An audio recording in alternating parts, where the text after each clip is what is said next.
up, everybody? It's Michael Manarino here, your favorite tattoo artist, and this is By Appointment Only, the podcast about tattoos, why we love them, why we hate them, and the magical relationship between a tattoo artist and the person getting tattooed. But today, we have a very, very special guest.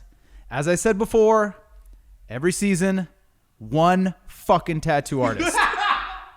And this time around, it's someone very near and dear to my heart. We're knocking it out early. We're just getting it done. This one's very important to me. She is a extremely talented tattoo artist, a lover of the band Turnstile. She's seen them like 600 times. Yeah. She is a lover of cats. She is a goth bitch. She just got a stomach tattoo. Let's see, what else do you do? You're good at tattooing. You really like to wear fishnets. You have black hair. You wear dangly dagger earrings. At any rate, did we almost get to 10? Yeah, we need one more. Oh, one more? Chuck E. Cheese expert. Oh my God. Oh my God. We just started. Don't bring that shit up, please. Let's just say that this person may or may not have known someone who played Charles Entertainment Cheese at a Chuck E. Cheese restaurant. Emily is here. Emily, thank you for being here. We're so happy to have you. Thank you. Thank you. Backed by popular demand. I know a lot of people were asking you when I was going to be on here, and today's the day, so thank you. It's true. When we did the episode with Mila, unfortunately, I love Mila, but so many people were like, that's cool. When's Emily going to be on the show? So I think that I just think it would have been the same if I went on first and everyone's like, when is Mila gonna be on? It's just like we come as a pair almost. Yeah, and I think in the reality of the situation, and Mila would not deny this, you just have a bigger personality than Mila. And when we're all tattooing, you're kind of coming around and talking and being chatty with people, whereas Mila likes to stay in her zone, and that's great. It's funny, I was actually thinking about this earlier today, my relationship with you two, and I was like, if I was a parent to you two, and you both I do this thing where I kind of fuss over Mila's feelings, and want to make sure that she's okay, and she's everything's chill for her. And she's like, Dad, stay out of my life. Yes. And then I realized that I would be that with her, and then I would go to pick you up from school, and it'd be Emily got in a fight today, and I'd be like, is the other girl okay? That's more the situation. It's so funny that you say that. I've literally never been in a fight. Really? Who would want to fight me? Exactly. You're scrappy as fuck. What? Bold move. It's true. Talk your shit. Well, Emily, why don't you tell everyone a little bit about yourself? Why don't you introduce yourself and tell everyone out there in podcast land what Emily's all about? Yes. Hello. Like he said, he listed 10 things about me already. But in case you didn't know, hello, I'm Emily. I also go by M. I'm 24. I'm a Sagittarius. I've been tattooing for 2.5 years now. Oh man, you're counting now. Okay. I love movies, music, TV, skating, going to shows, of course, drawing, art, and tattoos, etc., etc. Everything else has left my brain, so I think that's all I can come up with because you already listed everything about me. Yeah, I think that's a good, a good starting point. A good starting point. You have a bunch of cool interests. Someone was actually just asking me the other day about your roller skating thing. Oh, I was tattooing someone, and they were like, "Oh, does that girl over there? Does she do roller derby and blah blah blah?" And I was like, "She used to roller skate a bunch. Yeah. I don't know what the deal is." And then she was like, "Do you know where she?" And I'm like, "Girl, I don't know the answers to the roller skating questions. Just next time she's here, ask her." That's a lot of roller skating questions. She was super curious. She was really, really into the whole roller skating. She's like, "Nice to meet you." Anyway, enough about you. I want to know about that girl over exactly. there. Can I swap out artists really quick because I want the roller skating one. Well, let's get to the fun part. Let's talk about all the good stuff: tattoos and friendship and business partnership and art and life and cats. And I've got a really, really stupid magical question for you. Can't wait. Hell yeah. Surprise. I know. Surprise, a fucking surprise. So when you were a little girl, what were your initial, impressions of art? Did you feel like you were sensitive to it right away? Or was it something that you felt like you had an artistic streak in you right away? Or is it something that you developed as you aged? I feel like it was something that developed more as I aged. I think my first connection with art was more with music as a child because I feel like I was connected more with with music, and that kind of got passed down for me from my older siblings, and it wasn't really until I got to 13, 14, 15 or so where I really started connecting with tattoo art specifically. And then it kind of just like started to evolve from there. But I feel like for me, music and art go like together so much, like hand in hand. So it's kind of hard for me to like separate those two. But I feel like it came for me like music first, and then like the pathway into like the alternative scene, tattoos, piercings, and stuff like that, like started to like open up to me more as I became like a teenager. And then I really dove into that in like my early 20s after like finishing school and all that. When you were like a teen and you were doing like the music into art thing, is there any album artwork that you remember specifically where you looked at it and you were like, this shit is tight as fuck?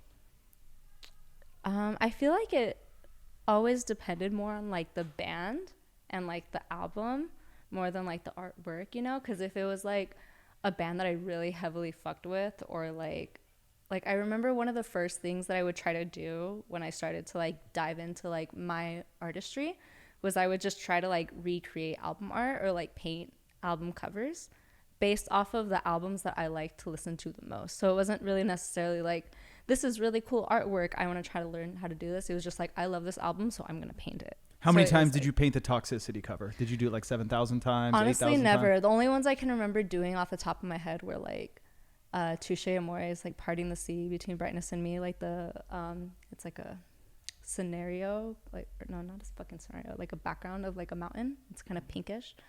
I did The Story So Far Is What You Don't See with like the crazy eyes and like the flowers and all of I know that. that one. Whatever was like really popular in like 2014, I was just like, I'm gonna paint all of it. Even And though why they the weren't fuck really not? good, it was just like, this is what I'm gonna do in my spare time because I have nothing else to do. Okay. Well, I feel like that led you down a really good path. And it's funny, I think about like the story so far, they had a lot of like tattoo inspired artwork for their merch and their album artwork and stuff. So it's like those things can often be connected and kind of put that into your, or could have put that into your brain a little bit. Do you think that, what was the first time you started to see kind of like tattoo-y stuff? When were you like, I like tattoos are cool. In the way that Mila was like a Tumblr girl, were you also the same way? Oh, or yeah. Were you heavy into I wouldn't be Tumblr? surprised if me and Mila like followed each other on Tumblr when we were like 13 and like just didn't follow each other. You were like already besties through Yeah, Tumblr. we probably were like commenting on each other's like posts all the time. Like, I literally like would not be surprised. Like we didn't grow up that far away from each other, and like we're going to like the same concerts. We were just like 2 degrees of separation away from each other. But sorry, what was the question? What was your like first experience with seeing tattoos? Oh, right. And were you drawn to them right away? Did you want them right away? It's kind of like a combination of things. So I'm like the youngest of like 3 or 4 older siblings. So, and they are all like emo alternative people. So it kind of, I feel like it's a genetic thing. Like it just like, as soon as my older siblings started like getting tattoos and piercings and dyeing their hair, and I was still like 5, I was like, whoa, that's really cool. Like that you can do that. And then I was also like playing Guitar Hero, and I would always like want to be like the girls in the Guitar Hero world, and you could like put like tattoos and piercings on them and like dress them up really cool. So I was always like looking up to like tattooed people and being like, that looks sick as fuck. So I feel like it was just like a thing where it was like as long as I could remember, I just like always really admired it. But I feel like it really like, yeah, like the Tumblr thing, it kind of really like pushed that for me. And like going back to music too, I feel like what started it for me was like I would see people getting like traditional tattoos based off of like lyrics, getting tattoos of like album art, or like stuff like that, and I would be like, oh, that's cool, I'm gonna try to like recreate my own. And so I would like try to make flash sheets based off of like things that I like, so like different bands, different albums, different movies. Like I think I did like a Harry Potter flash sheet when I was like 12 or something like that.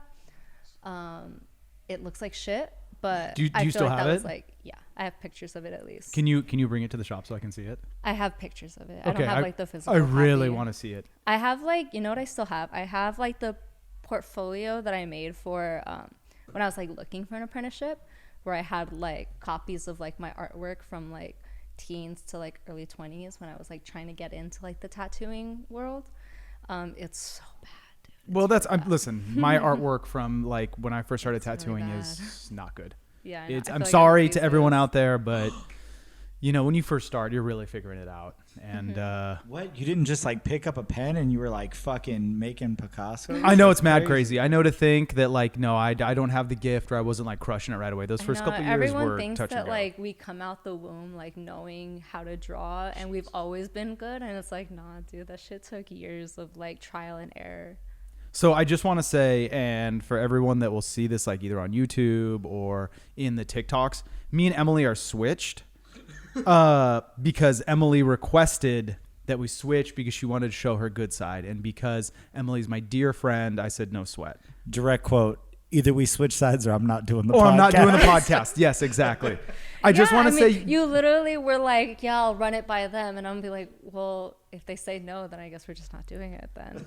So do you want a podcast or not? I do. It's kind of too late now. But I will say you look so cool and casual over there. So thank you. Whatever people get to see while we're doing this, really nice. Yeah, I mean, we walked in and she was like, yeah, like, can we switch sides? And we were like, yeah, I don't care. It's not a big deal. I didn't even ask. It was Michael who was like, Emily has a request. And I feel like if I were to have sat here, they wouldn't have been like, what's happening right now? Like, you don't belong there. And also, now your viewers can see the right side of your face. They've That's never true. seen that before. If they're trying to AI you, now they got both sides of your shit. But I'm going to say this much. Her and her only. Next week, I'm back over there. Oh, yeah.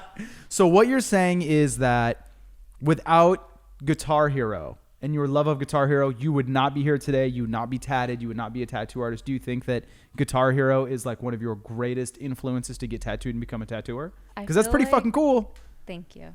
I feel like I was always meant to end up here, like where I am now. And I feel like it's a combination of influences in my life because like it's Guitar Hero and then also like Tony Hawk Pro Skater. Damn. Hell yeah. Yeah. Let's hear it for Tony Hawk Pro Skater. Yeah. Let's hear it. Okay, Shout out which to Mr. Guitar Hawk. Hero, what song, and then what Tony Hawk Pro Skater? Okay. DJ so- MichaelMiguel, you're the fucking best, dude. I was literally thinking the exact same shit. And I was like, when she finishes a sentence and then you said it, hey, this is why they pay the big bucks. I love you, buddy. Love you too. On the same wavelength over here. Guitar Hero 3. Yes. The best one. That's the one that Dave and Buster's. I'm just saying. It is? That's a good one. Yeah. Oh shit. Okay, so I have like a pretty gnarly like video game collection because I'm a hoarder. And I never got rid of, like, I have my PlayStation 2, Wii, Xbox 360, and so I still Same, have all fuck those yeah. games. Like, I refuse to get rid of them even if I don't really play them that much. I fucked up. So I have all of the Guitar Heroes and like the world tours and the rock bands, and like I have like 6 different ones. I wish I still had my drum set. I don't know what happened to it, but The teabag the drum set. Yeah, we I fucked think up my and got mom rid gave of it to our one of drum my set. We're cousins in like How Mexico or weird. something. Everyone's I like, don't fuck know. the drum set. Sarah was like, yo, we are never going to play that shit. And then I was like, I don't know, we might play it. And she's like, yo, It's like just a get rid of relic it. now because Yeah. they don't make them anymore, so they're worth like $200 Yeah, now. they're like actually expensive. Now. Yeah, they 200 are. whole dollars, you Yeah. say? Wow, for a drum set. I I mean, even know. trying to get just a guitar anywhere is like Like it's a pretty- $60 at pretty least. penny. Yeah, No yeah. shit. Just a Yeah, relic of a they're- time past. They're vintage relics, and it's like you have to get one that's like compatible with like a PC now, or just one that doesn't have fucking like juice spilled all over it, you know, like one that just works at least. Okay, if you're going to spill juice on your drum set, what juice are you picking? You got so many questions stacked up right now. I love apple it. juice. Okay. Or cranberry juice. But the ones that are like combined with like watermelon, mango, like cran mango, The little sea kind of thing. breezes. Kind Yeah, Yeah, fuck with like that. a little blend of the two for sure. Okay, Tony Hawk Pro Skater. Yeah. Or no, wait. Guitar Hero. Guitar 3? Hero song, Yes. Tony Hawk Pro Skater character, and song 2? Jesus Yes. Christ. I mean, Okay. yeah, the soundtrack's pretty solid on that. The soundtrack's banging. Yeah. Straight up. Yeah. Dude, it's so funny that you asked me that because I literally played that game with my brother like a couple days ago. Guitar Hero 3. Cannot remember a single song off of it off the top of my head. No, actually, no, I can. There's like a Fall of Troy song on it. There's AFI on it. Like FCP or That FCP FCPRGABLQ, whatever. I don't know. Yeah, that song. That song is hard as fuck. So I'm going to go with that one because that one was always really challenging. Tony Hawk Pro Skater 2, 96 Quite Bitter Beings. That's the song, right? Yeah. I can't remember the characters because I would only play it like when I was a kid, and I think it's so scratched up now that like it's not really that playable. There's like no R.I.P. disc or like a folder or whatever for it. I just have like the disc, and because it was just like so badly kept when I was younger, and it's not my fault. I was like 4. It was my siblings' fault. Of course. And I was just the one because like they grew out of it, and I would just like get their hand-me-downs. Yeah. So then I would just get all the shit that they like were like, oh, I'm not super into this anymore. And I'd be like, I am. And I just never got rid of them. But, yeah, I don't really remember the Tony Hawk skater. You remember the characters though. You were just playing to have fun. I don't. I honestly don't remember the characters of the Tony Hawk games. Well, let me throw out Please refresh my memory. A little piece of info about myself. Okay, hit us with I that. speed run Tony Hawk's Pro Skater. To this day? Oh yeah, to this day. Oh. I am ranked like 10,000 in the Holy world. shit. No way. Yes. That's so sick. So watch out. I'm Ooh. coming. Yeah, watch the fuck out. Yeah. Okay, wait. Were there any girl skaters in there? I can't remember. Alyssa Steamer, right? Yeah. Just her. Yeah, in that one. In the newer ones, there's like Lizzie Armato. Fuck, who else is in it? Lacey. Oh, Lacey Baker.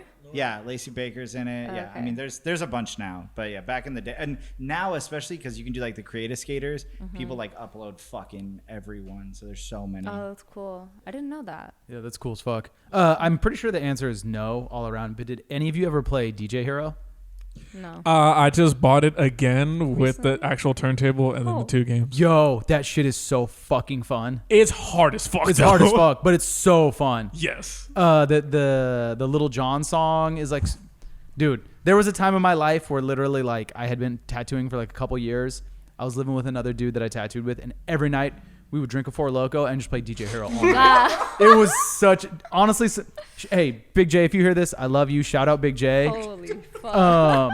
That shit was tight as fuck. Yeah, we Yo, would. big shout out Big J. I love Big J. One time, me, Michael, and Big J just hung out and watched and one mixtapes. Yes, in the shop for like 3 hours. Oh. That was the sickest day of my life. Is there, if there's like a memory that I have, dude, I still have that picture of me and you high-fiving as Jay is showing us. We're looking over his shoulder at an and one mixtape on his phone. Yeah, that was the shit. The Spider-Man video. Oh man, the whole shit goes crazy. I love it.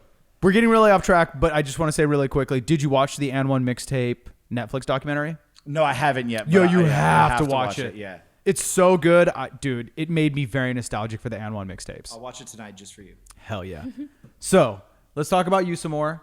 Tell us about, so I know your first tattoo, and correct me if I'm wrong, it is for a band called The The Bones? Just now, yes. Just now. The Bones, yeah. And so tell us about getting your first tattoo. What made you, obviously, like you said, you feel like art and music are kind of intertwined with each other. And you wanted to get something that's representative of that and a band that you really love. What led you to that decision, and how was getting your first tattoo? Okay, so quick backstory. So I went to the same high school that Andrew Lopez went to, who's like a really good like Chicano fine line black and gray artist. He works at Strangelove. But when he first started tattooing, he was tattooing out of his apartment, which was like a 5-minute walk from my high school. And he didn't care if you were like underage. He was just like trying to get into tattooing and stuff. So my cousin, and we were both like 16 at the time, my cousin made an appointment with him to get like a tattoo on her ribs. And I went with her to it, and I was like, this is sick as fuck. I want to get one. So I tried to hit him up like a week or two after that to get the tattoo that would eventually be my first. And I was trying to get it when I was 16, like, because I knew he would. Hell yeah, that underage but then, tat. Yeah, I tried. But then he was like, oh, I just started working in a shop. Like, I can't tattoo you anymore. So I was like, fuck. And he was the only person that I knew who would have like been down. So like, whatever, I guess I just have to wait till I'm 18. So the day that I turned 18, I set up an appointment with him for my birthday of like my 18th birthday. Because I knew that I had wanted it like ever since I was like at least 16. Yeah, and it's just like line work, album art, like nothing crazy. I'm actually, funny enough, I have an appointment to get it blasted over with Leslie in like a week. Do you just not love it anymore? It's not that I don't love it anymore. It's just that like I no longer want tattoos that are just line work. It's like boring to me now. Yeah. And it was like a first tattoo, so it was like a safe bet, like something that I like wanted a lot when I was a kid. And not that I like don't love it anymore. It's just that it's literally just lines, and it's just like not really like my style anymore. So it takes up too much space on my arm also. Like, do you want to apologize to the members of Now No. right now and say like, hey, I'm gonna tattoo over your tattoo because fuck you guys?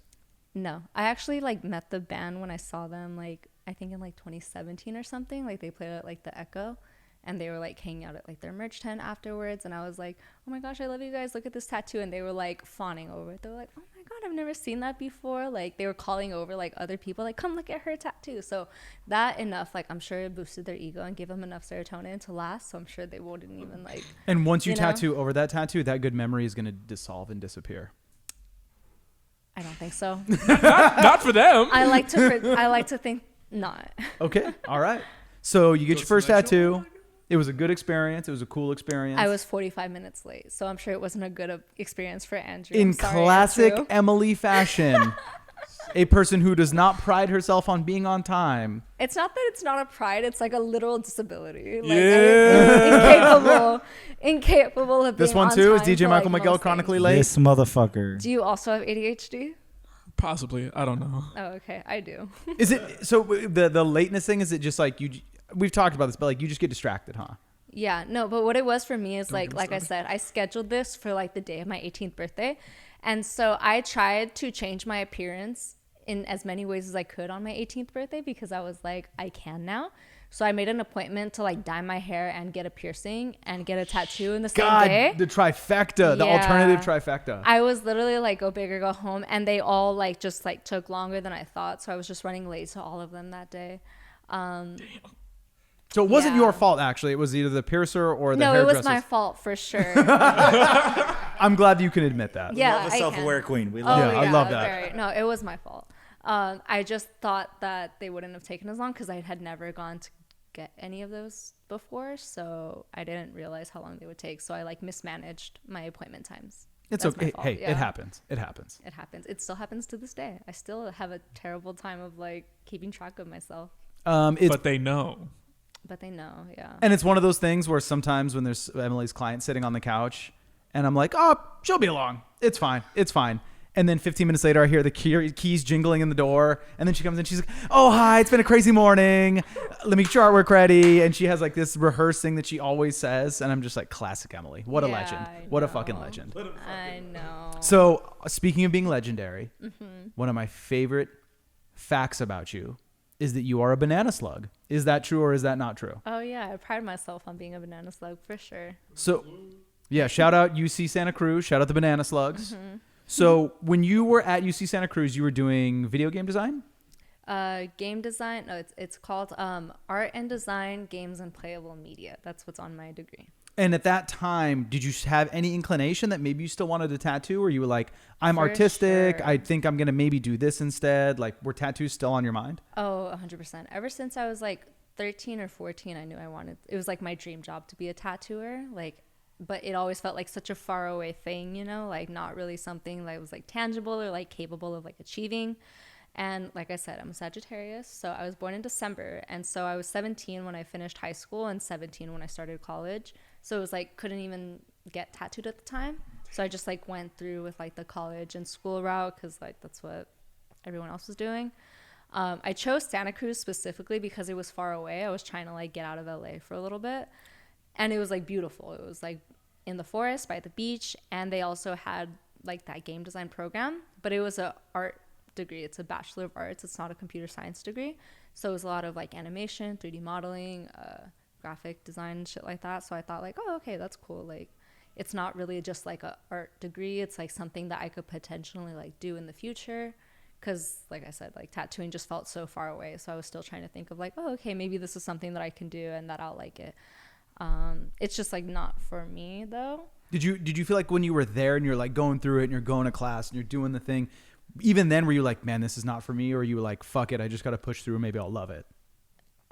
It was like a love-hate relationship thing because I loved like going to that school and I loved my program and like the people that I met like in that program were like some of the best people I've ever fucking met in my life. And I learned a lot about like myself and I learned a lot. Like I grew a lot as an artist in that program for sure, don't get me wrong. But it was also so weird because it was like a giant team of people working together on the same thing. And it's like, okay, imagine this. Imagine like having to work on a project for like a year with like 5 other artists and you're all trying to make your art look like each other. So like the same product. So it looks like one person did it, but you didn't design it.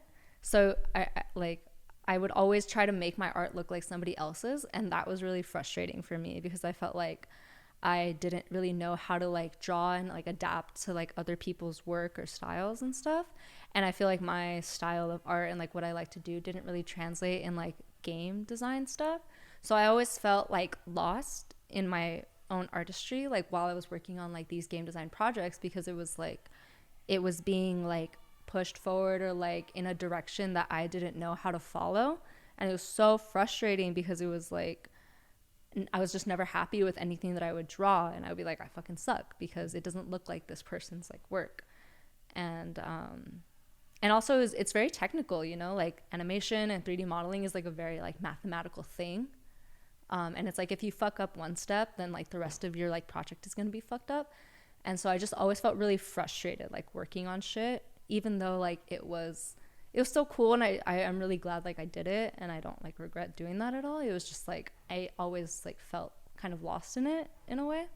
And yeah, tattooing was always in the back of my mind. Like I was fucking around with an Amazon kit in my dorm. Hell yeah. And like I love this story, but I went to E3. We got like invited to go like present a project that we worked on at E3. It was very prestigious. It was in like our school's newsletter. Like everyone was like congratulating us, like, oh shit, like you guys are gonna go to E3, that's sick as fuck. And we were all like, yeah. And like I was down in LA again, and there's only like 5 tattoo shops or something like that in Santa Cruz. Like it's not like crazy big. And so like I was down in LA again, and Thomas posted that he had like an opening for a tattoo appointment, and he's like usually pretty booked, and he was someone that I had wanted to get tattooed by for a while. So I was like, oh shit, you guys, like I know we're in the middle of E3, but I'm gonna go and get tattooed instead. Like I'll see you later. Like my priorities were literally never really games. It was just like tattoos all the time. Do you think that like everything that you just explained to me about what made being in college difficult, do you think that really toughened you up for your apprenticeship? Because like I think that, and we're gonna get into this soon, but it sounds like it's interesting to hear you say all of this, because there's so many parallels to your apprenticeship and having your art molded into being a certain way, or being told that you have to do it a certain way. And you were like, this is what I hated the most about this, and now I'm doing this. So do you think that it's kind of good that you went through that, and it kind of toughened you up and got you ready for like hard critiques and having to be malleable as an artist? Nah, dude, I think my apprenticeship was way harder than college for sure. God damn, that's a bold statement. I mean, listen, we're going to get into it. We're going to maybe spill some tea. I want to know all the worst parts about working with Manarino. Oh, yes, because I was the worst part of her apprenticeship. Okay, do you really want me to answer that right now? Hold on. We'll get there. Okay. We'll get there. Okay, We'll get there. I'll hold off a little bit. We're getting a little bit ahead of ourselves. Okay, so you say, fuck it. I don't want to do it. I don't want to be in game design. I don't want to do all this stuff. Yeah. I'm going to get an apprenticeship. What led you there? And do you have any advice for anyone out there who's like, I'm in college right now, but I really want to learn how to tattoo. I really want to, are you saying, fuck it, just drop out? Are you saying, stick with it? If someone just like you who is in your place is going through what you are going through, what would you tell them? I mean, everyone's different for sure. Like I got tattooed last week by Cynthia Flores, and she just graduated with like a BA in studio art, but she's been tattooing for like 6 years, you know? So like she like started doing it and was like, fuck it, I'm almost done. I might as well just finish. And then there's people like me who like did game design and then did tattooing. But I feel like for me, it was just like my senior year, I was like super burnt out and like just so over like being in Santa Cruz and like doing game shit and like wanting to like just change everything about my life and like my routine. And it was like everyone around me, like in my class and major, was like doing game shit all the time and like talking about how excited they were to like work on this project or like continue like doing this or getting an internship here. And I was like, yeah, in my free time I'm tattooing fruits and oranges and like my my RA students that I'm not supposed to be tattooing, because that was like what my priorities were. I was like I don't really care about like investing in this anymore. I did this because like I was lost at like 17 and like I fell into it, and I'm really, like I said, glad that I did. It was just like by the time like senior year rolled around and it was time to like think about the future, I was no longer I was checked out. I was checked out for sure. Yeah. I will say though, the one thing that I really appreciate about you being a banana slug is that every time 420 rolls around, you with like great happiness lament. Yeah. And we'll talk about the huge 420 celebration that they have at UC Santa Cruz. And then you'll show me pictures of people holding like giant joints and people smoking out of huge bongs, and that's what they do. I feel like it's like nobody like unless you were like there, you don't get it. And so I feel like I need to like share this knowledge of like, I need you to understand that I spent like 3 years of my life here, like in this fucking community. And it was blazing incredible. hella weed, especially on 420. I got a tattoo of it. It's very important to me. Oh, that's right. Emily has a tattoo of a banana slug smoking out of a bong. It's a pretty cool tattoo. Hell yeah. Tallene did it. Yeah, it's cool. Tallene did it. Shout out Tallene. So You decide you're going to get an apprenticeship. Mm-hmm. How did you go about doing that? And what led you to Julio? Also, we'll talk about it. We're going to talk about it right now. Do you want us to bleep out his name or are we going to leave it? His name is Julio. It's fine. Okay, we're going to leave it in. It's all good. No need to mark it. Some things are going to be said. Like J with like 4 asterisks or something? What do you mean? Like when we're beep. Yeah, it would be like beep. a beep just in case you were worried that Jules might get upset. No, it's fine. His name is Julio. Okay. And he was my mentor. Like that's a fact. There's no need to like bleep that out. Okay. All right. See, I knew you were going to come in hot and I'm ready for it. I don't think that was hot, but it's okay. We'll get there. Okay. We're barely at room temp right now. Exactly. We're room temp for sure. So tell us a little bit about you getting your apprenticeship. And again, yeah, what led you to Julio? So like I said, Santa Cruz was small. It didn't really have like a whole lot of tattoo shops and none that were really like doing the kind of style that I wanted to get tattooed at the time. So whenever I was like in LA for like a spring break or summer break or whatever, I would try to get a tattoo. And at the time I was really fucking with Julio's style because he was doing like that neo-traditional like color shit that I was really like into. So I would get tattooed by him like over the course of like a few years, like while I was in college, but just like going back and forth between being in Santa Cruz and being in LA. And I was kind of like planting seeds early on when I met him that I was always interested in like learning how to tattoo, and I would like ask him questions about tattooing, even though I was just like a really young like 18-year-old, and like he was probably like, oh yeah, whatever, like you're just another person or whatever. And then so by the time I graduated and moved back, I spent a couple of months like making like my tattoo portfolio where I was like making a couple new drawings and like putting together like some of my best work over the years. And then he was the first person that I went to when I like decided to commit to tattooing, and I was like, okay, I'm ready to like go look for that. So he was the first person that I like asked to like teach me. And I remember it so clearly. He talked with me about it. He looked at my portfolio and he was like, yeah, for sure. Like I need to like go over this with Rocky.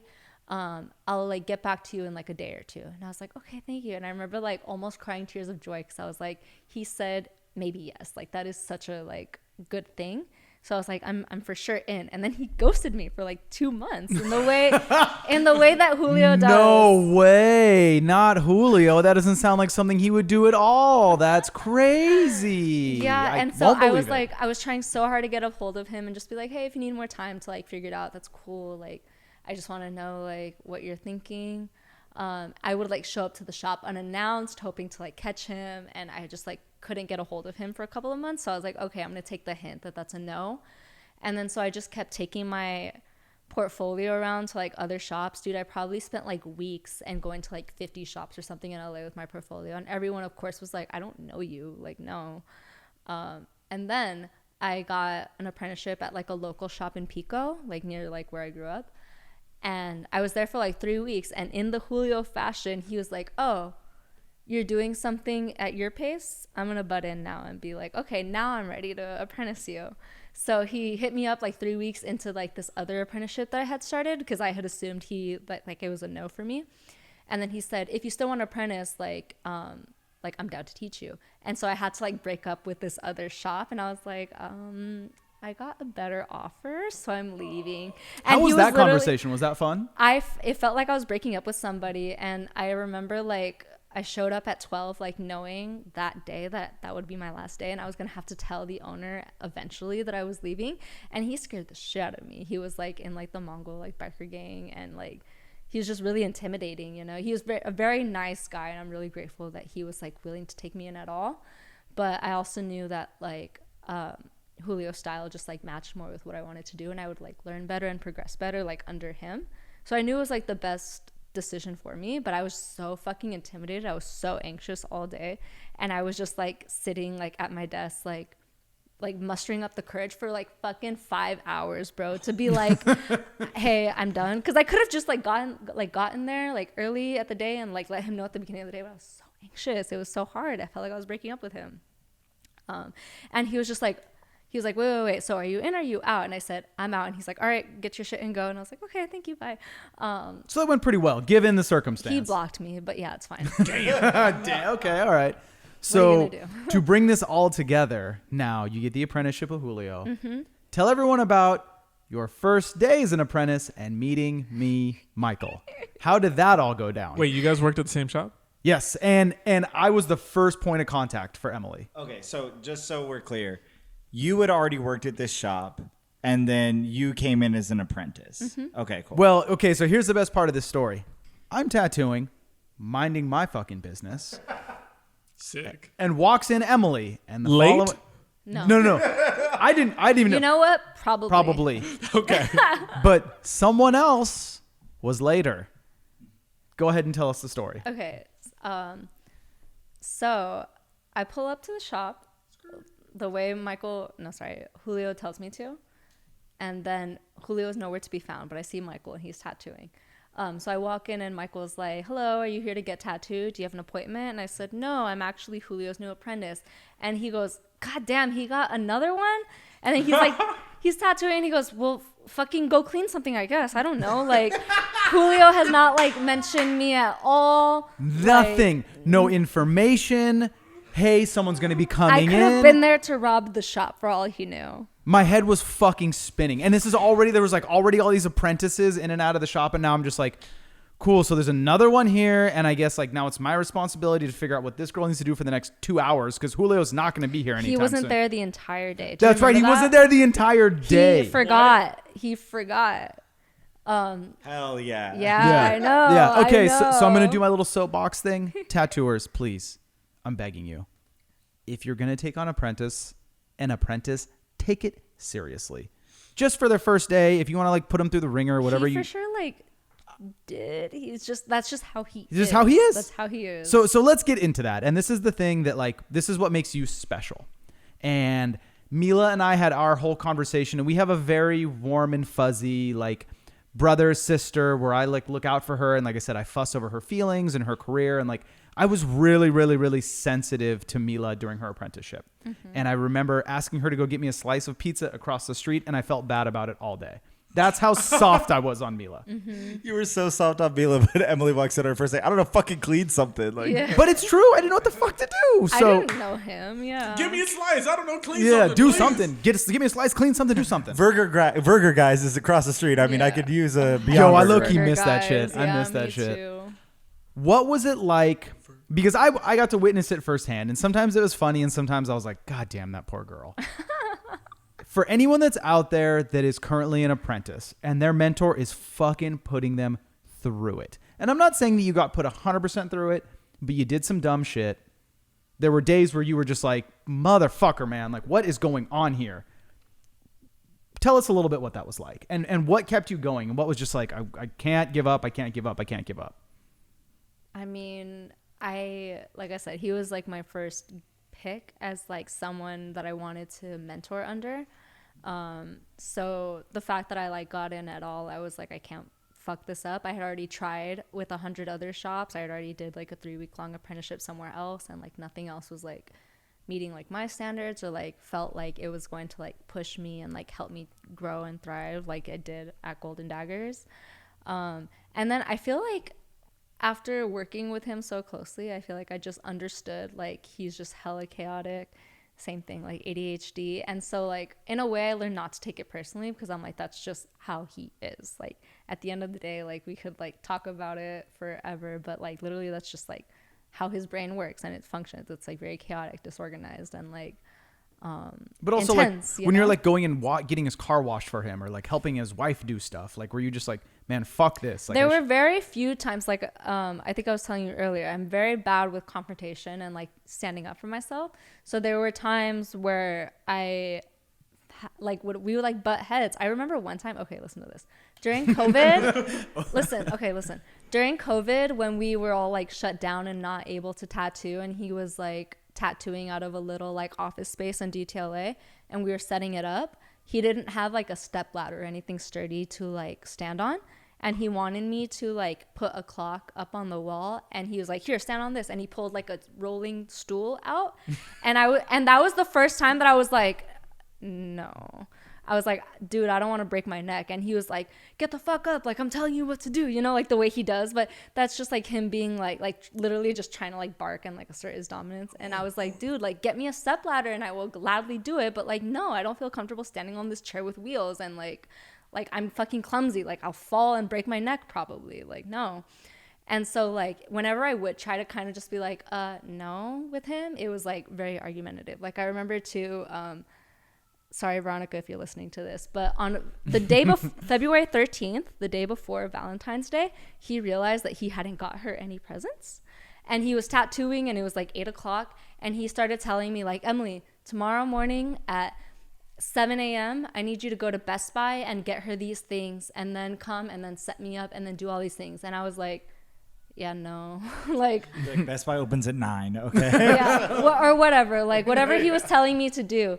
And then, so for a while I was entertaining it. I was like, which Best Buy? Like I was like just asking, because I literally had such a hard time like being like, you're crossing the line right now. Like I'm not gonna do that.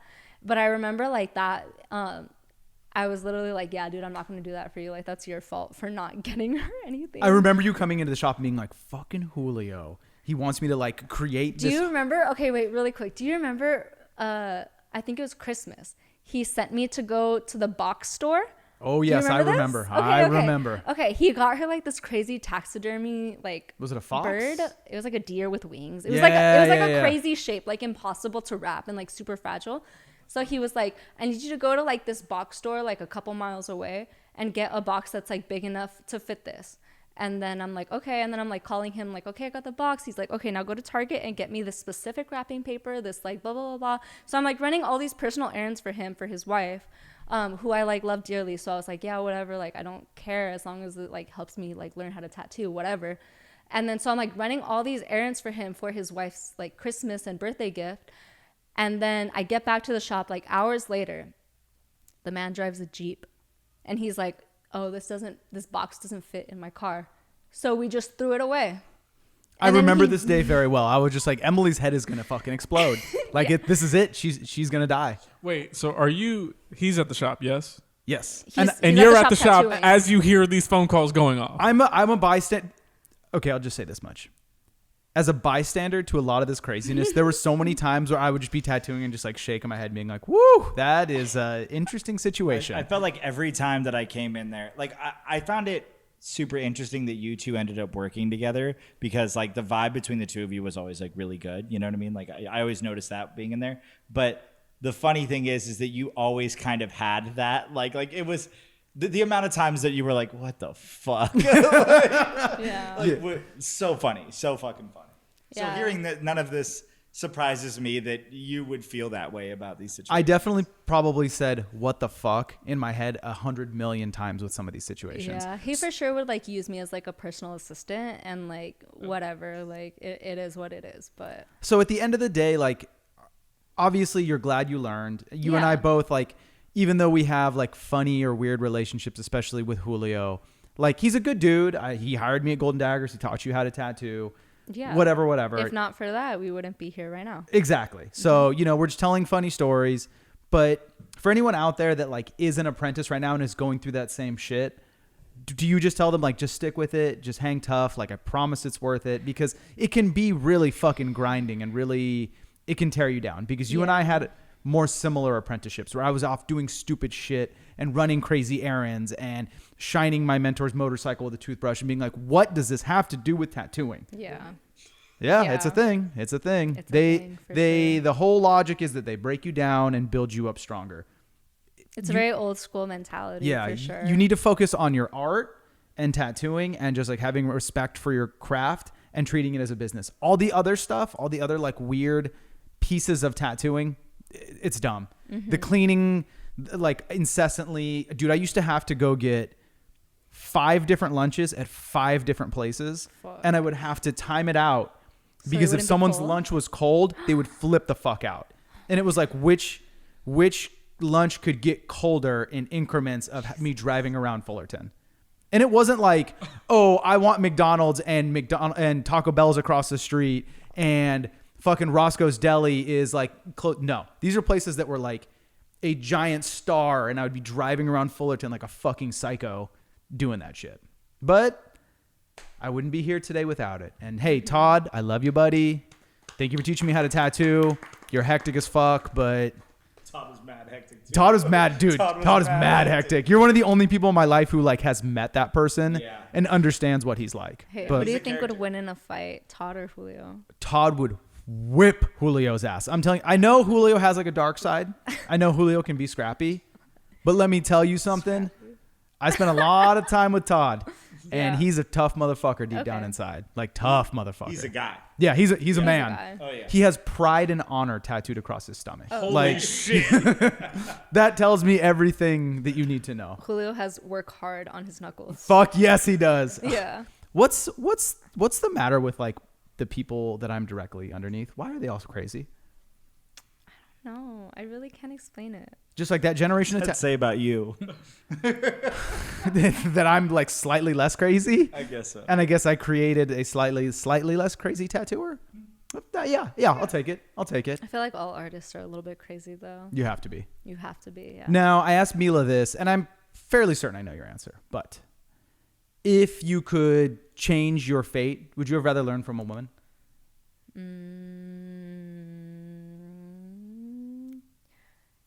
It's hard to say because I feel like I don't really have like a whole lot of things in my life that I would really change, you know? Because like I said, if I would have like ended up somewhere else if I didn't learn at Golden Daggers, because then I wouldn't have met you and I wouldn't have met Mila. So I don't think so. I don't think I would change anything, to be honest. It's funny, the inverse of that. Mila went, yes. Yeah. She didn't even think about it. She was like, make Michael dissolve and turn him into a beautiful woman. Couldn't have been faster this year. Yeah. She was like, yes, next question. Thank you. So I do want to ask you, and this is something that, again, is like important, and you and I have talked about this a lot, and you and I have bonded over this a lot. If there's anything that you want to say to any young women out there that are learning from men or in a shop full of men, and it can be hard, and sexism and misogyny and gnarly things like that can get thrown around. And I think without getting too much into it, I think that some misogynistic stuff has kind of floated around you while you were learning how to tattoo and were tattooing. What do you say to them? How do we get away from that? And how do you hang tough in those situations? In a way, it's just like, sadly, you're going to find it everywhere. So it's not like it's a unique thing to tattooing, even though like tattooing is like historically very like predominantly male and all of that. I mean, I dealt with literally misogyny my whole life. I'm a lady. So I dealt with it in like game design, even at motherfucking Chuck E. Cheese. So which is crazy because you were Charles, so like they should be giving you the ultimate respect. Jesus Christ, please stop saying that. What? Hey, what's the problem? That's something you should be proud of. I'm not. Why? I think that's sick as fuck. If I'm it was your first job, right? Yeah. Yo, a lot cooler than my first job. I wasn't Charles Entertainment Cheese. I was at a fucking Togo's Baskin Robbins scooping ice cream. I was 16 and my manager, who was like pushing 30, was like trying to fuck. It was weird. I hate that. Yeah. That and you're sucks. over here like, why don't you love it? You were Charles. And it's like, bro, it wasn't fun. Like, okay, it really wasn't. Fair enough. I can't argue with that. That sucks. I hope that person's doing terrible. They got fired, so I hope so. Fucking good. They deserved it.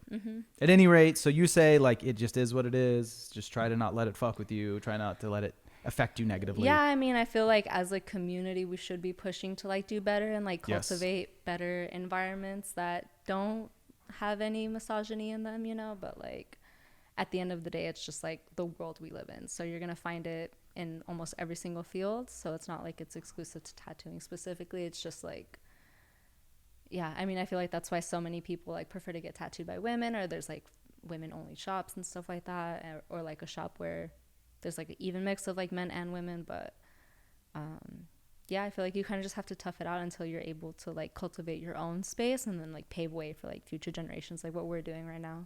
Absolutely. I couldn't have put it better myself. Yeah. And famously, you're a very tough cookie. I know that. Yeah, you think so? 100%. Really? I think feel that like I'm the softest cookie in the bunch. Really? I couldn't disagree with you more. Okay. Listen, I'll take it. I'm gonna get close to the microphone. We both know who the softest cookie in the pack here is. Oh yeah. It's okay. It's okay. We're not gonna talk about it. But Hey, I have a name. DJ MichaelMiguel, it's actually not you. Oh, okay. Do you want it? Do you want to be the softest cookie in the pack? A soft cookie is a good cookie. I love soft cookies. We both just had some nice soft licorice too. Mm. Gross. Whatever. Me and Corey are together. Black on this licorice one. is where it's at. Yeah. It's delicious. But yeah, you're tough. I've seen you go through a lot of bullshit, and you've handled it very well, and you've taken it with a quiet grace. And I think that one of the things that made us having a business together that made it so easy is that I knew that you were going to be tough, and I knew that I could count on you, and I knew that like you were going to be chill, and you could handle uncomfortable situations, or you could handle long days, or you could handle things that weren't necessarily the easiest, but you could just shoulder it and be like, fuck it, I'm going to do it. So let's answer Corey's question. Let's just get it out of the way. When you were an apprenticeship, what was the worst thing about working with me? And now as a business owner with me, what's the worst thing about working with me? The worst thing about working with you was when you would ask people whether they wanted to be Pitbull the man or Pitbull the dog. I knew you were going to say it. I knew. For some reason, Emily's pet peeve is every day, every person I tattooed, I would ask them if they would rather be Pitbull the man or Pitbull the dog. And it was so fucking annoying. One bro. day I heard it. She said it just a little too loud. She was like, this motherfucker. She was like, this fucking question. She said something snide. And I was like, what's that? And she was like, man, you ask people that question every day. It's annoying. I don't want to hear it anymore. And then I was just like, oh, okay. My mistake, madam. My I'm mistake. just dying that that's the thing. Like, of all the shit. Bro, we had like a conversation about it where she was like, for real, if you could not do that anymore. Mr. Worldwide. Like, what the fuck? Listen, my beef with it was because like everybody that you would tattoo would always be like, that's such a random question. And I was like, it's not. He's rehearsed and he knows like he has like a script. Like he says this to everybody. Like He's a fake. He's a fraud.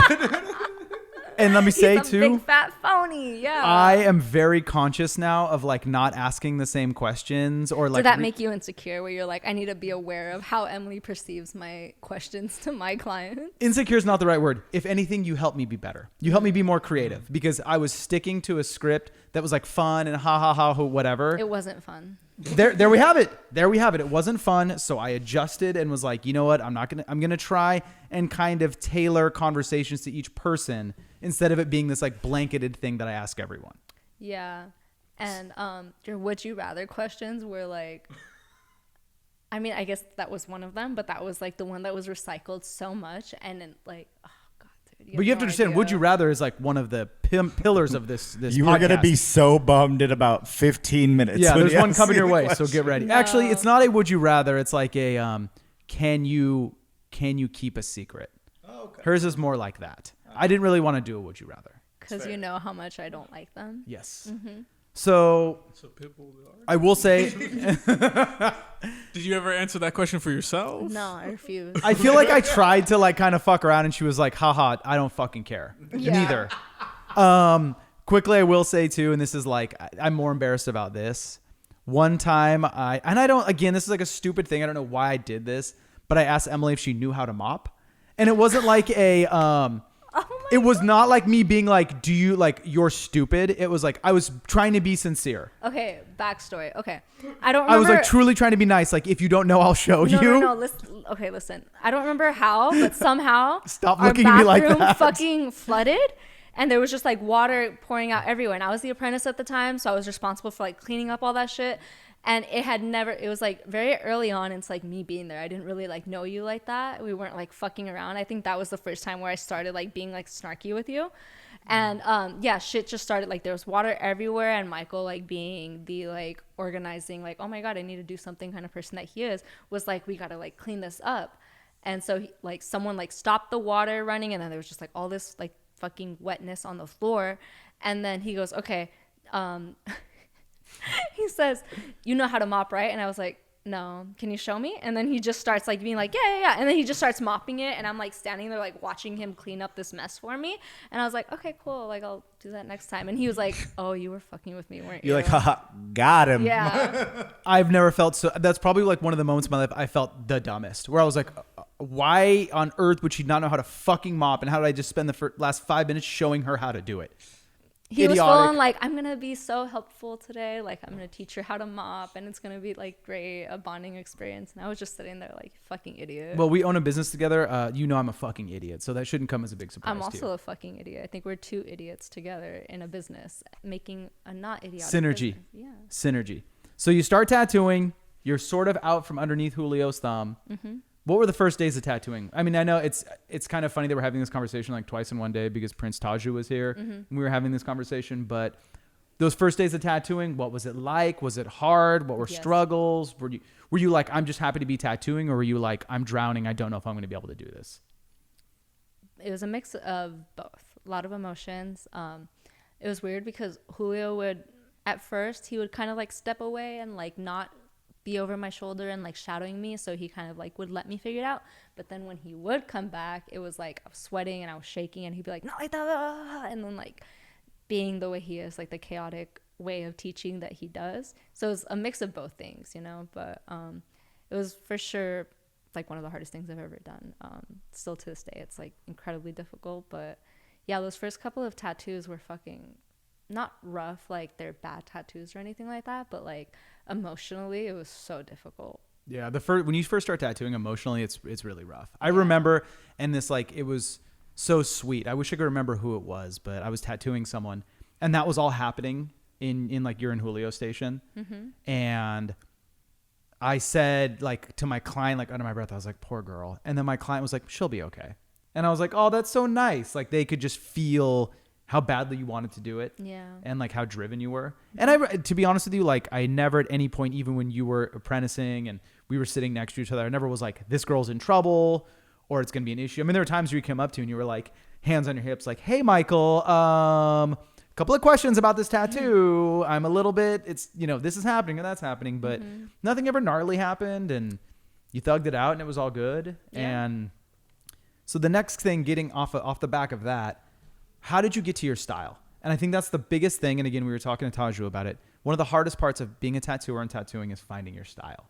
And what led you to there? Because much like when I started tattooing or when you started tattooing, your artwork looks like your mentors, because they show you what to do and they're like, no, do it like this, do it like this, do it like this. And then at some point you gradually get away from them and you start to find your style. How did you find your style?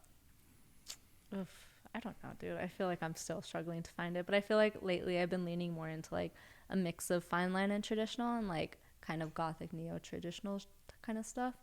And I feel like I've for sure like done a lot better with kind of saying no to certain projects that I don't feel like I'll do well in.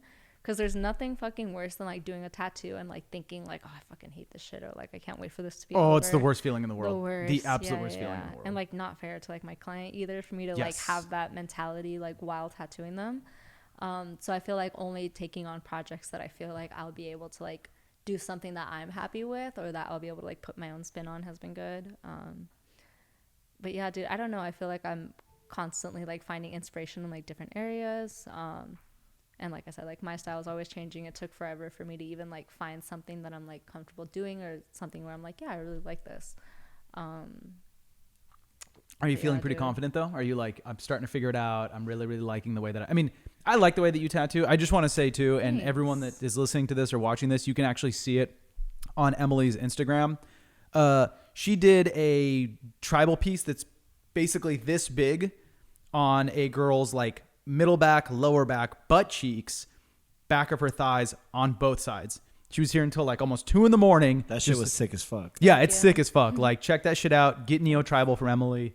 Super fucking tough. But even in the time that we've been here, I've really watched your style evolve. Yeah. And I'm really loving what I'm seeing. And again, like, you're a hard worker. We've had this conversation before, but like, you push yourself, you do it. I think that you get comfortable with something and then you're like, okay, let's keep moving. Because even if like I look at that flash over there with the roller skates or like the hearts, and it's so different from what you do now. Yeah. And you've already developed so much as an artist, and you have a really cool style, and you're so good with your clients. Like, you're a perfect example of how a young tattooer should treat their career. I mean, it makes sense. Like, honestly, that's one of the things that's really important is if you're going to be a tattooer and you're going to be in your early 20s and you're going to like be serious about it, there's a lot of different steps you got to take. Yeah. And you've taken all the steps. And even if sometimes I can be a loudmouth, I think that when it's important, you actually listen. Or if there's times where I'm like, hey, this is just my opinion, do what you want. But I think when it's important and what's important to you and it's important to me, you're like, for sure, I'll do that. And that's another thing. Like, if you're an older dude and you work with younger people, male, female, whatever, like, just speak to them person to person. It doesn't have to be this like, I'm sunning you thing, or I know better because I'm older, whatever. Just, hey, this worked for me. It might not work for you. That's all I have to say about it. Yeah, I feel like I became a pretty well-rounded tattooer, and then I just started like diving into more of what I like to do, because I feel like working in like a street shop really helped with that too, where I was kind of just like forced to do a bunch of different styles in the beginning. So I wasn't really like right out the gate of like I started tattooing and this is all that I do. Like I'm really grateful that I kind of got a chance to like experience and like dip my toes into other stuff, but I'm also kind of realizing like there's just some things that like I'm not meant to do everything, like totally, you know. And that'll keep you happy. I think the getting trapped in the thing of like trying to do every single thing all the time. You do have what it takes to be Ink Master kind of thing. Yeah, it's too gnarly. It's just too gnarly. No, and I too think much. Oliver Peck said something that it always kind of stuck with me, and I can't remember if I read this or he said it, but he said you should never tattoo above or below your pay grade.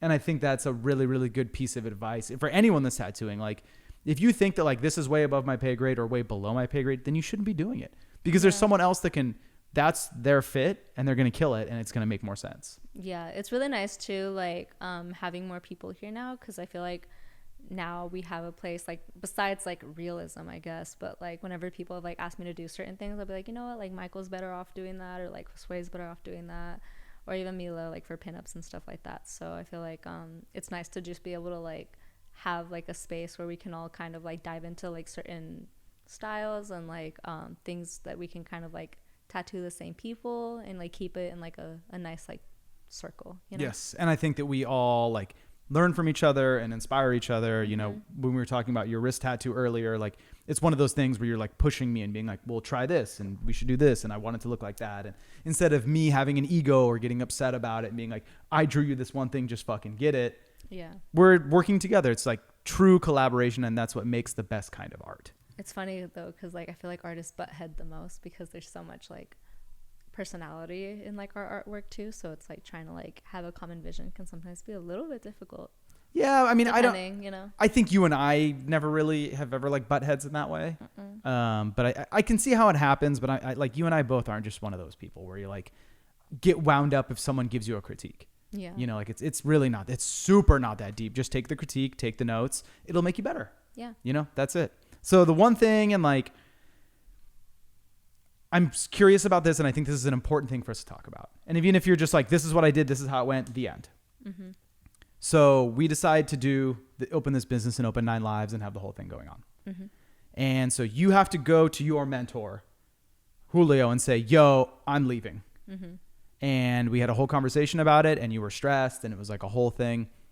To anyone that's out there that's maybe not entirely happy in the situation that they're in and is like, I want to leave, I want to go do a private studio, or I want to go work with a bunch of women, or I want to go to this place. For you, was it just kind of like when you had to leave the other shop for the apprenticeship where you're just like, hey, this is the deal, I'm sorry? Or is there a way to have that really, really, really uncomfortable conversation? And do you think that strained your relationship with your mentor? I don't think so. I feel like it would have probably been a completely different story if they hadn't opened up Black Serpents and if they were still like working at Golden Daggers and that was their only shop. Because I feel like for them, they were just like also checked out, just like you and I were, because they wanted to like move on to another thing, and that kind of like trickled down into like the work environment of where we were. So it's like, how can you as like the owners and like or like leaders of like this work environment be mentally checked out and be over this place and not expect us to feel the same way? Yeah, totally. So I don't really feel like it was a surprise to him, and it wasn't really like he tried to get me to stay either. It wasn't really like he was like, please don't go, like I really want you to like stay here. Like he kind of was like, yeah, like I don't really care about this place either, to be honest. Did that hurt your feelings? Like, was it a little bit, did you want him to fight for you? I don't think so, because I think like whenever I'm like checked out of something, it's like done, you know? So no, not really. I feel like it was easier because, like I said, I'm not good at confrontation, so it would have been way harder if I had to like argue with him about or like try to justify like my reasons. He was just really like, all right. Like he was like, okay, cool. Yeah. Like it was not like it was not a big dramatic like thing. No, please don't go. Yeah, Oh, yeah, man. yeah. Oh, that would be the worst. Literally, no, it was like not He that just goes, far off. damn, that's crazy. Yeah, Yeah. damn, that's crazy. Yeah, I unfortunately, the great leaving of Golden Daggers, creating of 9 Lives drama, I think I probably caught the most of the brunt. But For sure. But also, like we've said, if it didn't go that way, we literally would not have ended up here. Yeah, I mean, it had to So, happen. like- It's fine. Again, everyone's talked. It's all good. Any of this stuff is anything that you or I would say to this person's face. We all ended up where we were supposed to be, I feel. Exactly. And that's all that matters. With me, man. Yeah, it was much like that. He's like starting a revolution and like putting his fist in the air, like, join me or leave me. Yeah. He stood on the front counter and was just like, all right, guys, we're taking this bitch over. Yeah. I had some words, but they weren't very nice. They were along the lines of "fuck you guys." I think that was the last thing I said when I First left. off, fuck the bitch and the click you claim. Exactly. Okay. Yes, precisely. So we're going to get off tattooing a little bit. You know, we're going to talk about it somewhat, but I don't want this to be exclusively and only about tattooing. You're probably, I think, next to producer Corey, the biggest music head I know. You and your mans go and see a lot of music, a lot of music. What music are you loving right now, and what's inspiring? Like, what are you listening to? What are you hearing where you're just like, yo, this shit is so good, it makes me want to draw? Like, in the same way, I know you have a really special connection with Amy Winehouse. And by the way, you guys, I didn't know that Amy Winehouse was from the UK until like a month ago. What? Dude. Really embarrassing. Sorry. Really embarrassing. She has the most British teeth I've ever seen in my life. I don't know. Well, not how just you like even- casually Looks looking at British as pictures of fuck, her. Yeah. What does a British person look like? Like She Amy looks like Winehouse. Stop no, it. she looks like she's from the Stop it. 50s. Stop acting like you don't know what a British person looks like. She just looks like a greaser girl. Come on. I hear that, but you gotta look in the teeth. Yeah. When on earth am I gonna Google Amy Winehouse's teeth? No, you don't. Look, It's you just- don't have to Google that shit, bro. They're there. Like, what the Look fuck? at Rehab. Look at just that music Listen. video alone. Okay, guys, I'm just gonna say it. I care about her beautiful voice, not her appearance. I care about Even her her bops. voice is Oh, we're British. doing that. Here we go. Yeah. Here we go. All right, cool, for sure. At any rate, We're the assholes, I guess. I know like a lot. Again, that Amy inspires you, and you've done a lot of like really cool traditional Amy Winehouses. Is there anything that's kind of leading you in that direction? Anything you're super inspired by? Any music that you're fucking loving, where you're like, yo, I kind of want to do more stuff inspired by this? I feel like the older I get, the more I just like dive back into my childhood, especially because there's like so many like 10-year, 15-year anniversaries of like albums and tours and shit. Yeah, I know, Corey. I know. Shit hurts. It's fucking painful. It's fucking existential too. All these reunion tours are just draining your guys' Yeah, bank where accounts. they're like, happy anniversary. It's been 20 years since we put that. And I'm like, 20 years? What? Yeah, imagine how old our asses feel. Yeah, there are some like shows that I go to and they're like, oh yeah, like this came out 20 years ago, and I'm like, yeah, I need you to never say that out loud ever Yeah. again. Yo, it's fucked up. My soul Yeah, hurts. dude. I just saw one where it was like 20 years since, and I was like, how? There was a day a couple weeks ago. Sorry, it's like off topic, but where a Poison the Well record, Hot Damn by Every Time I Die, one of the like As I Lay Dying records, and then something else. I think it might have been Throwdown. All came out on the same day 20 years ago. God damn. And I was like, holy shit! Like, if that one day didn't exist, I would not be a person today. Yo, Like, I okay. would not exist. Poison the Well? Yeah. Bang or doesn't bang? Bang. Poison the Well's so fucking good. So fucking good. Every now and again, like once a year, I get to the gym and I put in my AirPods and I go to like type in like Harm's Way or Tupac, whatever. Poison the Well. I'm Oh, like, yeah. this shit's so fuck. Do you like Poison the Well? I don't think I really listened to them. You should. I think you would really like. I think you Poison would like the them. Well. There's Yeah. a lot of bands like I'm trying to think of like so many bands would not exist if it was not for Poison I the mean, Well. like pretty much any metalcore band, like circa 15 years ago, would not be a thing like without it. Which is funny because I feel like at the time they didn't get the roses they deserved. I remember they like going came to- and went. Oh yeah, I remember going to 10 for 10, and they headlined the night that I went to, and nobody stayed. I think there was like maybe 30 or 45 people in a room where like when Terror played, there was like probably 1,100. So it was just like, it's funny how like now they do these reunion shows. A lot of people give a fuck, but man, nobody gave a fuck back in the day, which is a bummer. But That's something that Matt Carrickey said at the Citizen Show too. He was like, "This is not what our shows used to look like." So it's fucking insane to see it now. Oh, that's what it was. It was the Citizen yeah, thing we where I saw was each just other at like, Citizen Show, Yeah, How? Yeah, time flies. I know. But yeah, so I feel like I'll for sure like same thing. Like just go through phases where I'm like I'm really into this right now, so I'm gonna make art that's like based off of it. Yeah, and so I feel like right now with all of like the reunion decades that are coming out right now, that's kind of been like inspiring me a little bit too. But also like TVs and movies a lot too. Because you love Yellow Jackets. You are Yellow yes. Jackets' #1 fan. For sure. They're Emily, they're losing me. This next season better knock my fucking socks off. I'm sure it will. This shit was kind of boring towards If the end. not, it's just not for you then. Yeah, it's just not for me. That's Yeah. okay. Let's talk about the internet a little bit. Okay. You're one of the girlies on the internet. You're doing the thing. You're making your TikToks. You're waving, being cute. It's a whole thing. Do you like it? Do you not like it? Our dear friend Mila, she doesn't like it. I do not like it. You don't like it? No. Nothing about it? Like if internet fame came your way, would you be like, no, thank you? No, thank you. I would, if internet fame came my way, I would for sure have like a social media manager and someone that like would change my password for me, so I like couldn't have access to it. Damn, that's actually pretty smart. Yeah. But do you sometimes find a little bit of joy in like the reel with the tribal tattoo that you did yesterday? Yeah. Like, were you like, hell yeah, I fucking crush this, enjoy it, internet? Or are you like, ooh, this is too stressful? Okay, let me put this in like some context for you. So I got home at like 2:30 in the morning after tattooing, like ate McDonald's, like was What up did you until have? like 4. The spicy chicken deluxe combo Ooh, that sounds kind of good. with an unsweetened iced tea. The sauces you get. Yeah, did you get any sauces? Do you fuck with sweet and sour? I got the ranch barbecue and the Big Mac sauce for the fries. Big Mac sauce fire. Yeah, that shit's fire. I have McDonald's like maybe twice a year. And it's usually good when I have it. I mean, it's good at like 2 in the morning and that's it. Yeah, I agree. Or 9 in the morning if you're like, I'll get McDonald's breakfast before like a road trip or something. It's like The McGriddles? I'm a sausage and egg McMuffin type of person. Yeah, that's the move. I'm 100% with you on that. With the hash brown in the middle. Okay. Yeah. Yeah, you married the two Scotty. together. Yeah. You know what too? Sorry, another off topic thing. No, In it's the okay. Bear season 2, episode 3, she makes like a breakfast sandwich and puts a hash brown on it. And I was like, I do that. Me You're like, too. ooh, I should be a I was chef. like, I should be a chef. Like, she's just like me for real. I saw that and I was like, damn, I was that's a like, good I idea. invented that. Okay, no, sorry. Back to it. It's okay, it's okay. Backtrack. What were we talking about? You were saying, so you did the tattoo, you had your McDonald's, Oh, you yes, got home. yes. I was fucking exhausted. I had been here since like noon.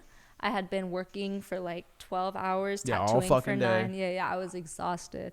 And I passed out and I slept until probably like 9. So I got like maybe 6 hours of sleep. And as soon as I woke up, my body felt like sore. Like my legs felt sore because I had to stand for a lot of it. My shoulders felt sore from like working like this for hours. Like I felt like I got hit by a truck. I felt like a zombie. And then in bed, grimy and tired and sore, I made my TikTok.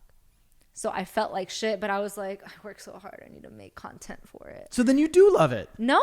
Because if you didn't love it, you'd be like, fuck it. I'm just going to throw my phone in the corner. No, it was like, I felt like shit, but I was like, I have to do it. So it felt more like less like love It and felt more like like a an chore. obligation. It felt like a chore and an obligation because it was, yeah.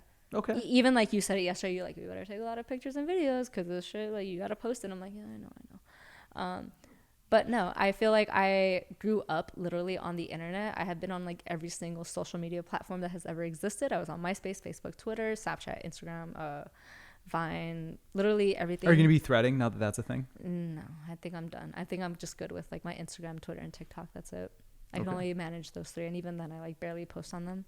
But yeah, I feel like I literally like grew up on the internet and I have spent so much time on it, and it was like fun when I was like younger, but now it feels like such a goddamn chore.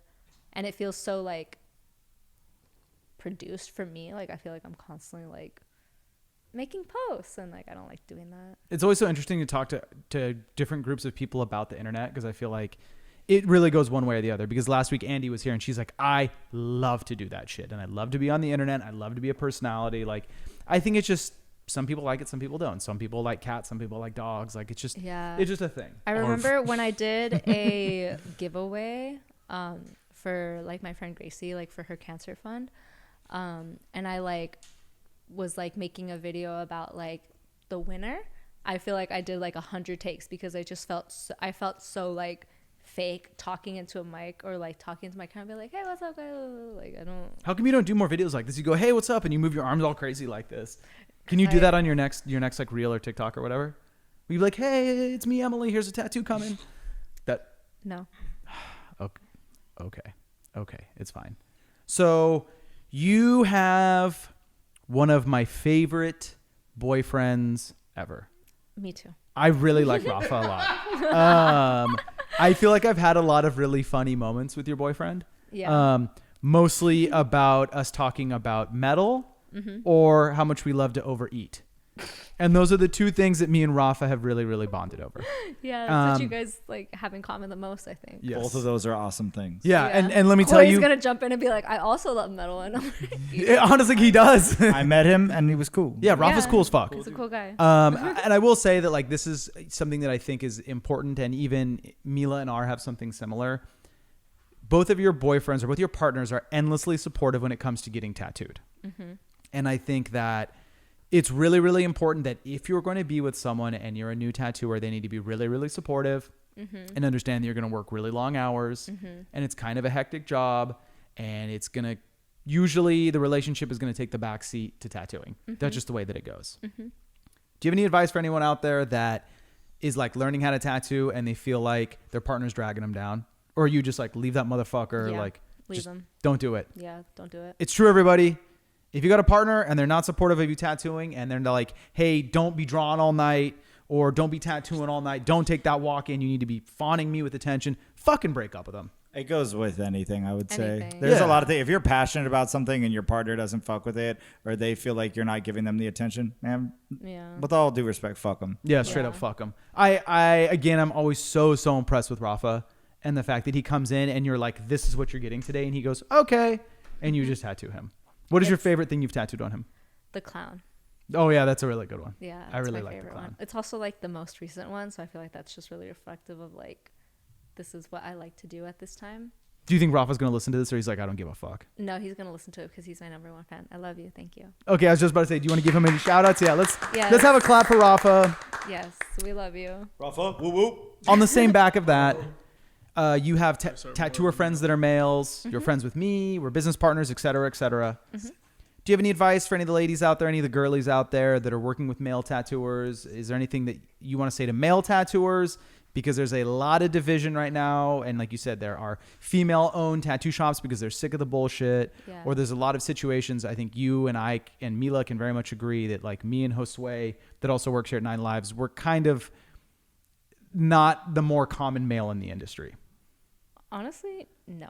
Listen, okay, so I'm very like community driven, and I feel like one of the beautiful things about our shop and Nine Lives is I feel like we've really cultivated like a really nice space and community of like clientele and like us and like our partners and like friends who like aren't super into tattoos but like have gotten like Lexi. Like I've only tattooed her once before, but you know her really well. You've met her a bunch of times before. She's been in my life forever. Like I feel like cultivating community is so important, and like tattoo community especially, like we really need to like work on that as a whole. And it's very specific to like different environments, different states, even like tattooing like here versus like in Texas or like wherever the fuck, Ohio. Like I don't know, it's like super different, but it's very like niche to like where those people live and work. So like no, I feel like you can really only like put in work into like your own community. And I feel like if people are in an environment or like in a shop where they're not happy or they don't feel like they're part of a community and they're just like giving money and going home and tattooing and like not really like they don't like connect with their coworkers and they're like, yeah, this is just like where I work, then yeah, like get out and like find your community or like find a place where you feel like supported or like where you like really connect with the other artists. And it's like, you know, easier said than done, but those shops exist and you have to like go find them. Yeah, or totally. make your own. And I think that I had a funny realization the other day that it's not even funny. Funny is not the right word, but if a person's community is working at a shop where it's only women, Yeah. or it's like LGBTQIA plus specialty shop, Yeah.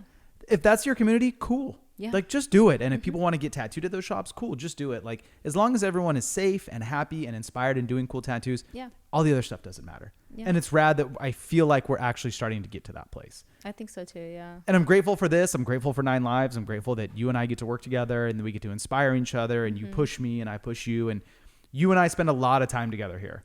And we've had a Yeah. lot of funny conversations and we've had a lot of really good times together. And I'm very, very grateful that we cross paths, and I'm very, very grateful that we become friends and business partners. It's a blessing. I'm very grateful for you. Likewise, yeah. And of course, yes, let's do another round of applause. Shout out to us. Yeah, shout out to us. Success, victory, prosperity, all of the above. Sorry. Now, I want you to look at producer Corey and producer DJ MichaelMiguel when we talk about this. Can we talk about why cats are better than dogs really quickly? All right, guys, it's been a great episode. I hope everybody has a great week. Oh, you guys are both dog people? Heavy dog people. Books with dogs, crazy. Listen. Arf.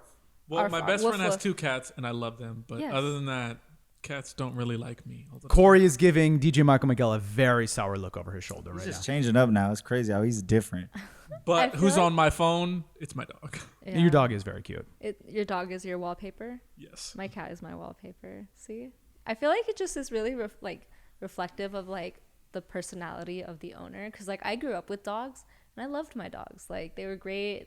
I love like taking them with me. I love how like expressive dogs are. Like the way they like just like get so happy to see you and then they wiggle their butt like and then you like play fetch with them. Like their dogs are fucking great. You're saying a lot of good shit right here. Yeah, I'm hearing a lot of good I- stuff about She's spitting.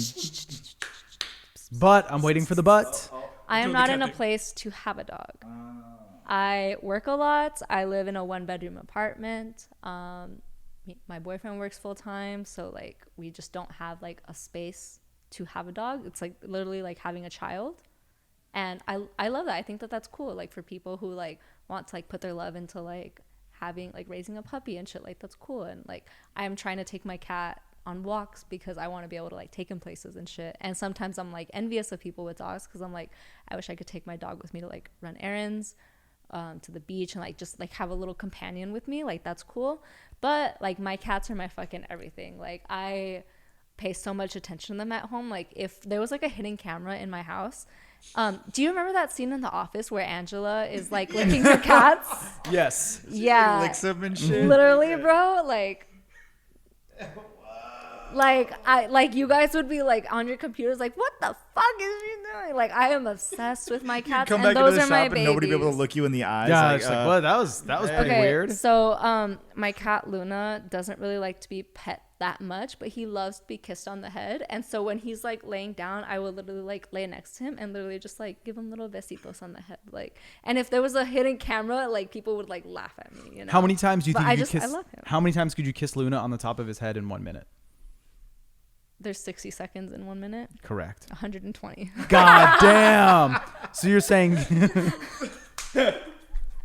2 kisses every second. Yeah, I could train for it. I bet. Yeah. I really love that idea. I really love that idea a I lot. love the idea of you having the world record for most kisses on your cat's head in 1 minute. Just know a what, big too, plaque is, over her like- station. I feel like most cats after like maybe 10 would be like, all right, that's enough. But my cat would be like, why'd you stop? You know? So 120. Okay, Yeah. you need to start training. It's time. It sounds like the way that you treat your cat, though, is very similar to the way that I treat my dogs. Like, I will be like, oh, you're laying there. I'm going to lay next to you and just nuzzle in. And Your dog's kiss really you. cute, too. Yeah, they're great. They're And my let's just say it, hey, babies. there doesn't have All to be animals are division. awesome. We love all All animals. animals are Dogs and cats can get along, more synergy, just like humans and tattooers, we can all be friends. Now, with the music thing, and you and I have like laughed and joked about this before, and you and I heavy bonded over Tame Impala. Because I feel like you and I listen to the same songs over and over and over and over again in the shop. And it's just how all tattoo shops are. You're never going to go to a tattoo shop where they're listening to fresh and fun music you've never heard before. Give me your 5 favorite songs that are on repeat in the tattoo shop. Okay, for sure. System of a Down is in there. Definitely. Toxicity? I was thinking BYOB. Yeah. Okay, I I like agree with one that. More. Okay. And then for Tame Impala, I feel like what is it? Same old mistake, same new person. What's the name of that Yeah. song?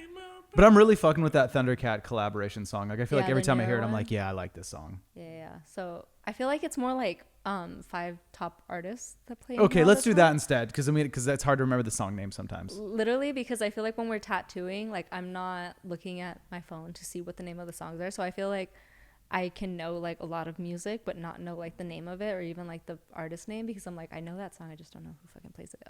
So yeah, probably System of a Down, Tame Impala, probably like Depeche Mode. But I know you don't really like fuck with Depeche Mode that much. It's not that I don't fuck with Depeche Mode. It's just like I can't do it all day. And sometimes I'm like tattooing and I'm just like, no. And I'm like, dude, we get it. Like, we fucking get it. It Okay. reminds me of this part in The Bear. There's, I mean, you've seen the whole season. Yeah. So where he's like, honey, I love you. And I love Taylor Swift too. I just needed a break. Oh, And yeah, That shit's yeah. I'm so just like, funny. That's literally my wife with me. Like, Oh my I love God. Taylor Swift, babe, but come on, can you like turn that shit down a little bit? Yeah. Fuck. Okay, so why we've is my got mind Depeche going blank? Mode, Tame Impala, System of a Down.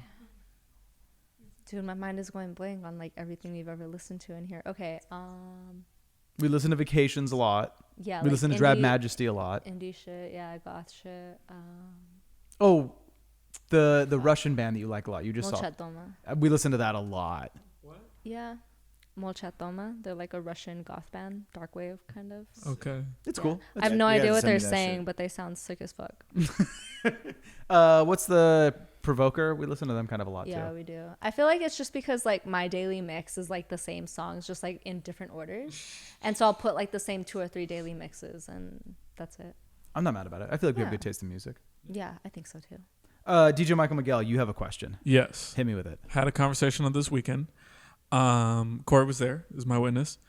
How do you feel about gatekeeping your tattoo artists? More specifically to strangers that are like, oh my God, I love your work. Do you feel like we should gatekeep, or depending on who they are, you're like, he's a cool dude or cool girl, but like, they're in LA, it's kind of a drive. Like, I feel like it depends on the person, because sometimes, okay, so not to like name names, but like there's been a couple of times where like somebody will like make an appointment with me and they'll be like, oh yeah, I found you through like so and so, and I'm like, oh yeah, they're like a really cool client of mine, but I'm like, but like we don't connect, like I'm not the artist for you though, because you want like this kind of thing, or like you like this style that I obviously like do not do. So like I clearly am not like the person for you. But also, if you like really fuck with your tattoo artist, you should be kind of like sending people their way. Is that a tough conversation to have with people when they hit No. you up and they like want something and you're like, this is just not doable? I feel like most of the time I've like rejected people. They've always been like, thank you for your honesty, because I'll try to like hit them with like, I recommend this person instead, and I'll like send them their profile. And usually they always agree like, oh yeah, they're better suited for what I want to do. And then they're like, thank you for that. Like, I appreciate it. Yeah, by and large, they're usually pretty positive, or then it's like, oh, thank you for your honesty, or this or that. I feel like if I was just like, nah, that idea's whack, then they would be like, what the fuck? Like, that's Yeah. kind of rude. But I'll usually try to frame it as like I don't think I'm like the best person to like execute your like vision or whatever. Like, I'll try to make it sound like really like I'm just looking out for you, even if I'm just looking out for me. But like, it's a win-win, Yeah, and if like you're like, I just don't want to do this shit. Like, sometimes. Yeah. And I think too, like if you at the end of the day, like if it's a cool person and you guys obviously like fuck with this shop, and they're like, oh, where do you guys get tattooed, or what's up with the tattoo podcast you do, and they seem like a cool person and they're not going to be like a thorn in any of our sides, cool, do it. But have I told the Vin Diesel back piece story on this podcast yet? I don't know if you told on this story or on the Holy podcast. But you've heard the story before. Yeah. Okay, quickly. Family. Okay. I got an email and it was exactly that. It was like, you tattoo person X. And I really, really like person X's tattoos. Mind you, it was like a traditional sleeve. It was not at all what was in this email. And homeboy was like, I want a back piece, but I want it to be an angel that is very built and shirtless. And I want them to have the facial features of Vin Diesel. And then it was like basically like they had mocked up, like it was like a picture of like shirtless Vin Diesel, and then it was like wings and like clouds and light rays. And I was like, damn, this is the craziest email I've ever gotten in my entire life. But there's nothing about this tattoo that's in my wheelhouse. Yeah. And I emailed homeboy back and I was like, I appreciate you. This just isn't for me. This isn't really the style that I do. Here's some people that I can recommend. Here's links to their Instagrams, so on and so forth.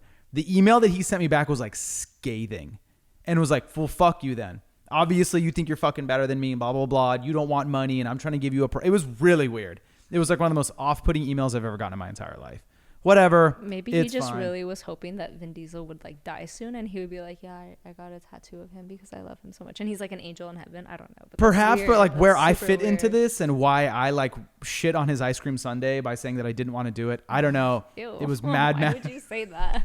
You don't like that one? No, I got a really like visual image in my head. Well, that's your problem, not mine. It's a very descriptive thing to say. I'm sorry that I rained on his parade. You shit on his ice cream Cream sundae. sundae. Yeah. Because it's Now like, you said it. yeah, now you're saying it. Now I don't want to said think about it you doing first. it. I'm just mirroring your words. Okay, so tattooing. Mm-hmm. Do you love it? Do you truly love it? It's all right. It's all right?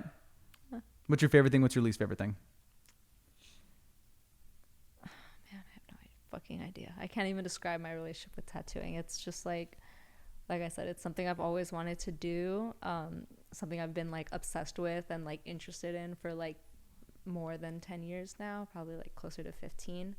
But I think my favorite part of it is literally like the community aspect. I feel like the freedom that it gives me to literally like do whatever I want and connect with people who are very similar to me. I feel like I somehow end up getting so lucky every time with like getting like the coolest fucking clients. If you're a client of mine, if you're someone who's gotten tattooed by me and you're listening to this right now, just know I like love you so much. And You have really cool clients. I do. And I don't know like what the, like I got so lucky. Like everyone that fucking comes in that door and is like, hi, I'm here to get tattooed by you. And I'm like, you're the sickest fucking person I've ever met. Like, how did we get so lucky?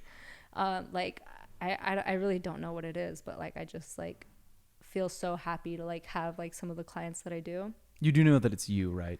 Like you're a reflection. Oh, That's how it works. Like the people that are around you are good people because you're a good person. And they're sweet because you're sweet, and they come to you because you're talented and you're a good person and you're personable and you have good business acumen and bedside manner and you're a good tattooer. Everyone in your life is a direct reflection of you. That's very true. That's why these two psychopaths produce my podcast. I feel like if they had a baby, it would be you. What's that? If they had a baby, it would be you. Yeah. That's fair. I'm cool with that. Hey, listen. It'd be a good looking baby. That'd be a good. Do you want to get started? DJ MichaelMiguel and producer Corey, we're about to start kissing, but we'll save that for off camera, off pod. Mm-hmm.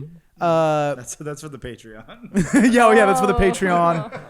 Your OnlyFans? Yeah, OnlyFans. Oof, man, that would be some interesting content.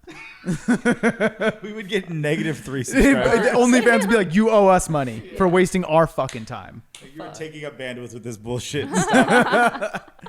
Emily, is there anyone you want to give a shout out to, plug, say hi to, say what's up to, say hi to the cats?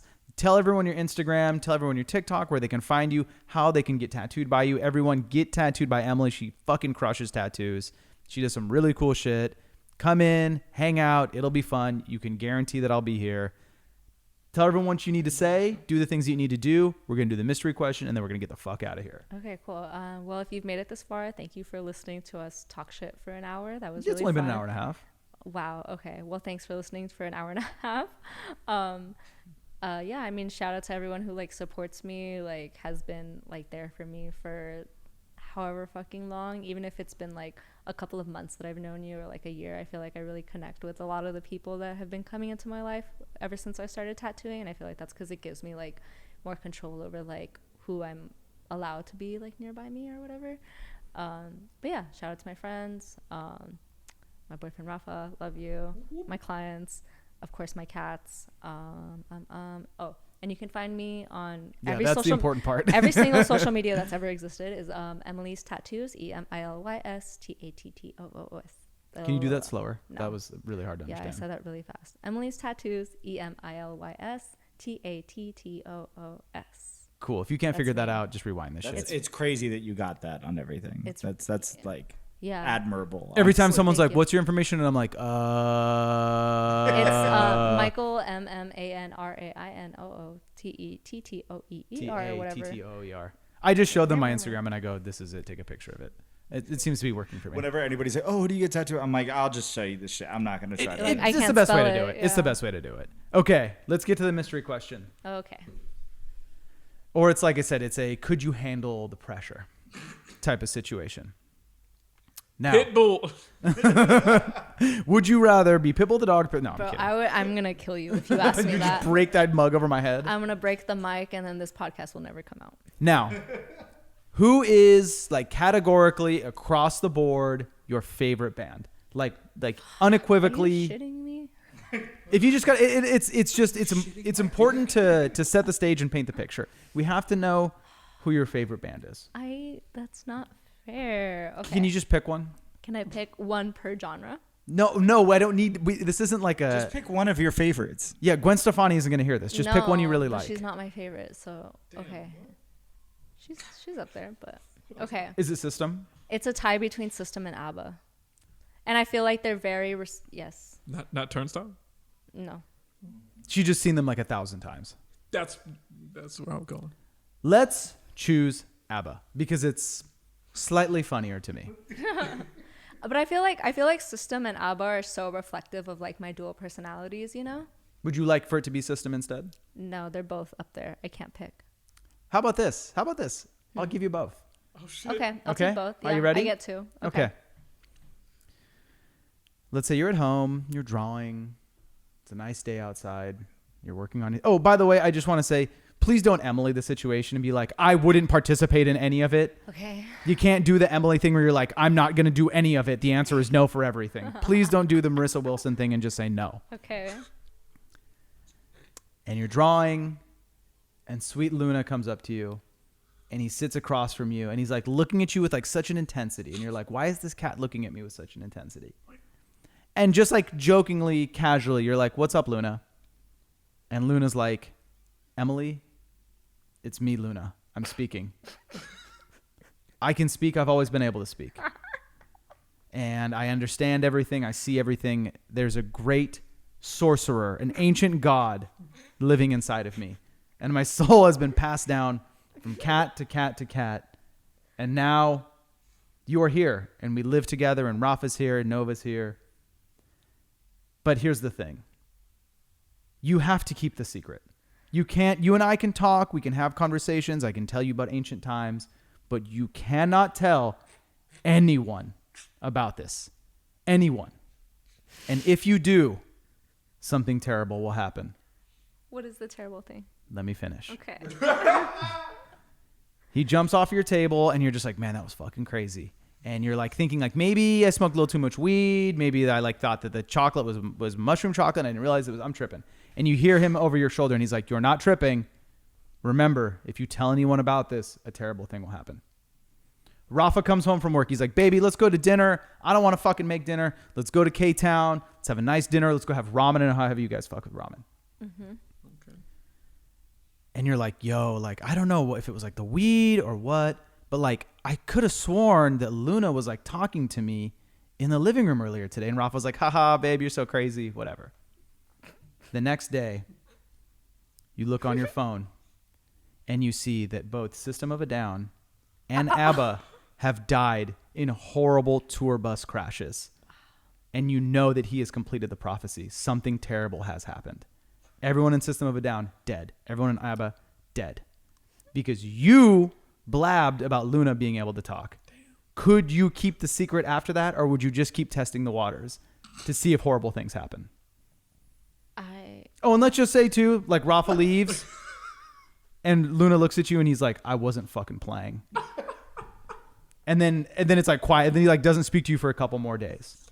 Could you do it? Or would you be like, you know what? I already killed top of the head kisses either. Yeah, I already killed my two favorite bands. Let's just keep it moving. Okay. Hypothetically, if whenever Luna were to pass, and could I tell the secret then? No. No? No, you have to take it to your grave. Because it's like Luna's soul would go on to another cat. Oh, shit. Yeah, you would like be on the news being like, everyone, like Luna, blah, blah, and then a street cat would come and be like, what the fuck did I say? Okay, so that's a really loaded question. What about it is loaded? All of it. All of it. Okay. Oh, my God. Okay, so... Jesus Christ. It's not even multiple choice like the other ones. You just say yes or no. Okay, but I'm gonna start with this. There was this one time, really, it's a little bit off topic, but we'll circle back, I promise. Okay. There was this one time where I was a little bit high, and we were watching like music videos, and it was ABBA music videos, and then I thought to myself, I was like, are they still alive? And I started like to get really emotional and like start crying, because I was like, oh my God, I think they're dead, because this is from like the 60s or 70s. And then I looked it up, and I was like, oh my God, they're all still alive. They're very and much well, alive, yeah, yes. yeah. But then I started to like cry thinking about like when they will die soon, because they're so old and I love them. But I was like, I'm not ready for that. I'm going to need to take time off when that happens. So it's like really funny that you asked me that, because I've literally already thought about their death and cried over it and grieved. Same. Don't forget System of a Down is in there too. Yeah. And they're horrific bus crashes. That's tragic. I know. And it was just because you didn't listen to what Luna had to say. Shouldn't have snitched. Could you do it? Okay, so there's no scenario in which I didn't say anything. It's like I said something. No, you had to learn the lesson. You had to understand the weight of his power. I would be depressed for the rest of my life. And But you get to talk most to like- Luna, and he can tell you like fantastical stories of like Mesopotamia or Egypt or ancient I don't- China, whatever. But I would literally be like, why the fuck would you do this to me? Like, you know how much I love them. You hear me play them all the time. Like, I would resent him for doing that. It would be like the movie Hereditary, or you would resent Luna because he had killed your favorite bands, and you would like learn to hate him. I would be Tony Colletti, and then Luna would be Alex Wolff Yes. in the Hereditary movies. Yeah, where we're just like beefing all the time and be like, we don't ever talk about anything, because he would be like, so what do you want to know? And I'd be like, why did you kill my favorite band? And he's like, because I had to teach you a lesson. And I'd be like, well, I didn't want to fucking learn that lesson. Like, we would be beefing forever if he did that to me. Do you think you get over it? No. Would you lavish Nova with attention just to spite him? Yes. Damn. Okay. You're like, Luna, you know that I wake up, grab a brush and put a little makeup. Like, what the fuck? Literally, dude. You know I'm the dancing queen. What do you mean? No, I'm young and sweet. I'm not 17, but it's fine. Yeah. Okay. Let's just say. Okay. This is gonna get really dark. Oh, it was already really dark. If Luna's like, as you know, I have magic powers. I can bring your two favorite bands back to life, but you have to fill my cat saucer with the blood of a virgin. Okay. So you're going to have to like go into the night, Yes. find a virgin of any gender, doesn't matter. Yes. That's been Murder them That's been a ritual since the beginning of time. for sure. I agree. And then drain their blood and put it in a saucer so that Luna can lick it up and it'll bring your favorite Yes. bands back to life. Yes. That's really hectic. But what I've learned tonight is that you love ABBA and System of a Down more than you love Luna. That is not true. Wait, that's not fair. Wait. That's kind of a roundabout way to go. That's the point of these stupid mystery questions. We get to do this dumb thing, and then you fall into a It's trap. not where that you're I like, love them more. It's that I would be resentful of the fact that my cat killed my favorite bands. Okay. To teach me a lesson. Like, I understand. That's fucked up. So again, you're saying, but even okay, you didn't answer the question. So you'd resent him, all this and that. But could you still keep the secret? Like you would have to tell people that bad? It's not that I would have to tell people. It's that I would just have to like live with that. So I feel like telling people wouldn't help. It would just like weigh on me. Would Constantly. you purposefully like take a long time to clean the litter box? No, because then I have to deal with Yeah, that I guess then shit. you're No, suffering 'cause like, it's gonna stink. I would just constantly be suffering every day because of that. like I love Luna, but I don't need him to talk. Like he's not Tom from Tom and Jerry. Oh wait, no, he doesn't talk either. Yeah. Or Garfield, I guess. He's I not like don't know. a Ratatouille situation. I love him. He doesn't need to say anything though. Okay. Well, on that note, thank you for being here. I appreciate you. You're so talented. I'm so glad we get to work together. I'm so glad I get to see you tattoo every day. And thank you for putting up with all of my bullshit. If Thank there's you for anyone, putting up with all of my bullshit. you're fine. I think if there's anyone that has to sometimes like hear the dumb things that I say or bounce my dumb ideas off the walls, and you're just like, what the fuck is the matter with you? You know, it's really funny, really quick before we end. Before you started your podcast, whenever we would like tattoo together and you would be like chatting it up with your clients, because you have a very like hosty voice. Like I feel like in another life you were probably like the host of like Wheel of Fortune or something. Cool, I'll take it. And so there would be times where like I would be tattooing and I'm like a little bit more quiet than you sometimes when I work, and me and my clients would talk about what you're talking about. Like you would say something and your clients would say something and we would like comment on it, and I would be like, I feel like I'm listening to a podcast when I tattoo because of how like he works and like the way he talks with his clients. And my clients would be like, yeah, I agree. And so like we would literally just like eavesdrop on you constantly. I'm cool. Listen, that's why we're here. I love doing this. But I'm just saying, like, that's like, I feel like you were built for this. So I was telling them how I thought it was so sweet that your client was like, I listened to your podcast. oh, I thought so too. It was the Yeah. cutest. I hope that she's she hears listening. this. Yeah. It made all of our days. It was so sweet. Literally every single one of us was like, yes, that's so fucking cool. Yeah. The cutest. I hope more people do it. Everyone keep listening. This has been really fun. Next week, I'm sure will be another fun week. But actually, I know it'll be another fun week. I appreciate you too. I love you too. Oh, Javi, who does the theme song, got his face tattooed today. We have a theme song? Oh, that was him. Yeah, the song that plays in the beginning before at the end to like note the show's about to start, the show's ending. Oh. Javi, Javi got a sick Hannibal, ass whatever face the fuck tattoo. we want. Yeah, he got a sick ass face tattoo. Oh. Okay. He's the one who produced that song. Does he not go by Hannibal? It's a whole fucking thing. What do I call him? I don't, Emily, and I hope he hears this. I don't fucking know anymore. Okay. because like I see him like at the gym, and I prefer Hannibal, so I'll keep me calling too. him that. And then he was like, I want to be called Javi now, and I'm just like, Oh. I don't Okay. know which one it's gonna be. So I'll ask him next time then. sure, that works. Okay. At any rate, shout out Javi for writing our theme song. Shout out to Hannibal. DJ MichaelMiguel and producer Corey. You guys are the fucking best. The greatest producers in the land. Thank you again for listening. Thank you again for tuning in for another wonderful, informational, exciting, cat-loving, tattoo-loving episode of By Appointment Only. We love the dogs too. It's all good. It's all good. Emily, thank you for being here. I appreciate you. I love you. You're such a rad girl. You're so sweet.